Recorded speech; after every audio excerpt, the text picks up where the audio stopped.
কে আমাদের সম্মান ইসলামে। ইসলাম সময়ের অপরিহার্য বাস্তবতা। স্যামুয়েল হান্টিংটন একটা বই লিখে গোটা বিশ্ব কাঁপিয়েছেন, দ্য ক্ল্যাশেস অফ সিভিলাইজেশন, সভ্যতার সংঘাত। বিভিন্ন সভ্যতার উত্থান এই পৃথিবীতে ঘটেছে, আবার পতন হয়েছে। এই পৃথিবীতে এসেছে আর্য সভ্যতা, বৈদিক সভ্যতা, মেসোপটেমীয় সভ্যতা, মহেঞ্জোদারো সভ্যতা, সিন্ধু সভ্যতা, অনেক সভ্যতা। এখন চলতেছে পাশ্চাত্যের ডমিনেশন, তারা এখন সুপার পাওয়ার। স্যামুয়েল হান্টিংটন বলে এক সভ্যতা, এক সুপার পাওয়ার বেশি দিন প্রভাব খাটাতে পারে না।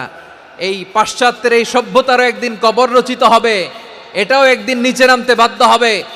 এরপরে এমন এক সভ্যতা দাঁড়াবে যে সভ্যতার পতাকার মধ্যে থাকবে লেখা লা ইলাহা ইল্লাল্লাহ।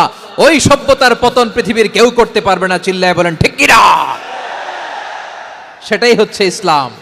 নাহনু কওমুন আ'আজ্জানাল্লাহু বিল ইসলাম, আমরা এমন জাতি যে জাতিকে ইসলাম দিয়ে সম্মানিত করেছে কে?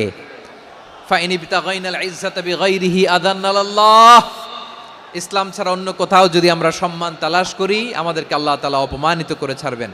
ইসলাম ছাড়া অন্য কিছু আমরা মানি না, মানবো না, চিল্লায় বলতে হবে ঠিক কি না? ইসলাম বিরোধী কোনো মতবাদ আমরা মানবো না, চিল্লায় বলেন ঠিক কি না? ইসলাম আছে, ইসলাম থাকবে। যারা ইসলামকে মাটির নিচে গেড়ে ফেলতে চায়, ওরা জানে না ইসলামের ধর্ম কি। ইসলাম চারা বীজের মতো, ইসলামকে জমিনের ভিতরে গেড়ে দিতে চাইলে এটা শাখা প্রশাখা নিয়ে আসমানের দিকে, উপরের দিকে উঠে যায়, চিল্লায় বলেন ঠিক কি না? এজন্য আল্লাহর হাবিব বলেন 6টি মৌলিক কর্মসূচির সারমর্ম হলো ইসলাম। হাদিসে জিবরিলে সাইয়েদনা জিবরিল আলাইহিস সালাম বিশ্বনবীকে বললেন, ও নবী আপনি বলেন তো ইসলাম কি? ইয়া মুহাম্মদ আখবিরনি আনিল ইসলাম, ইসলাম কারে বলে আপনি বলেন। আল্লাহর হাবিব বললেন 6টি মৌলিক কর্মসূচির সারমর্ম হলো ইসলাম।